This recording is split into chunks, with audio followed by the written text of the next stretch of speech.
Hi, I'm Paul from the Studio Rats. In this series of videos, we're looking at the effects inside the Boss Katana, and in this video, we're going to be looking at spring reverb. If you like what we do, it would really help us if you liked and subscribed. And don't forget to click on that little bell button down there, and you'll be notified of any future videos that come out from the Studio Rats.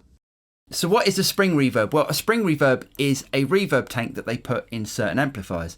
And the reverb tank contains one or more springs. And as the guitar signal is fed through it, the springs vibrate and create that splashy surf guitar sort of sound. Now, you don't just have to play surf guitar with spring reverb. It's used for everything. I mean, you can think of blues, rock stuff. It's basically the reverb that comes with most sort of types of Fender amplifiers. So at the moment I've set it up for that sort of surf, Dick Dale sort of sound, but let's put it back to a more sensible, usable sort of sound.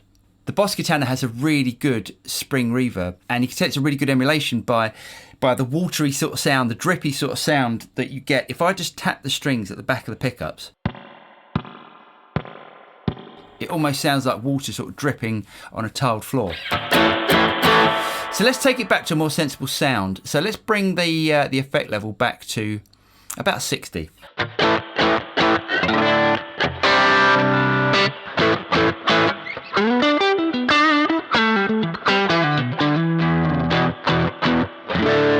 So reverb time, you can think of the size of the reverb. It's how long the reverb lasts for. So we've got anything from 0.1 second, which is dry, all the way up to 10 seconds, which you'd never get on a spring reverb. And let's turn the effect level up so you can hear that again. Now, a sensible level for a spring reverb is probably about 3 seconds. And let's bring the effects level back again to about 60.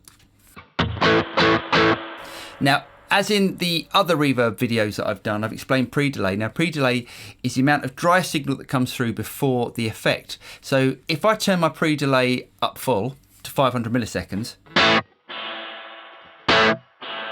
you can hear a delay before the reverb kicks in.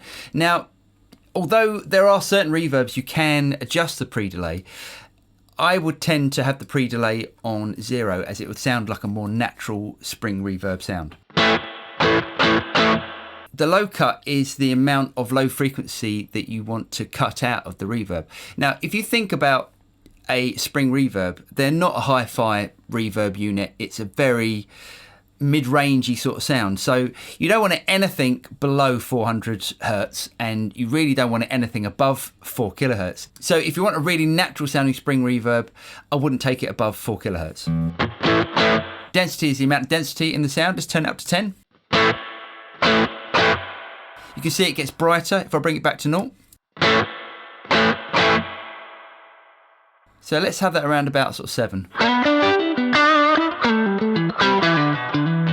And I think I'm going to bring the reverb time just back a bit, just to make it sound a little bit more natural. Now, colour, let's have a listen. If I bring it back to 0, it's almost like an EQ control. So we get a very dark sounding reverb at 0, and up at 100, we get very bright sounding reverb. So I would have this anything from 70 upwards.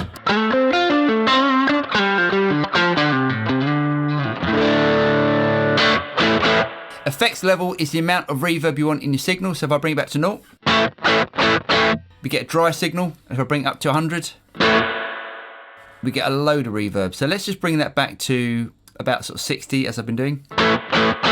So the direct mix is the amount of dry signal that you want to come through. So if I bring the direct mix back to 0, we only get reverb. And if I bring it up to 100, we get all of our dry signal coming through. Thanks to everyone that's bought me a coffee. I really do appreciate it. If you want to buy me a coffee, you can do in the link below in the notes. And if you haven't liked and subscribed, please like and subscribe, and you'll be notified of any future videos that come out from the Studio Rats. I'm Paul from the Studio Rats, and I'll see you next time. Cheers.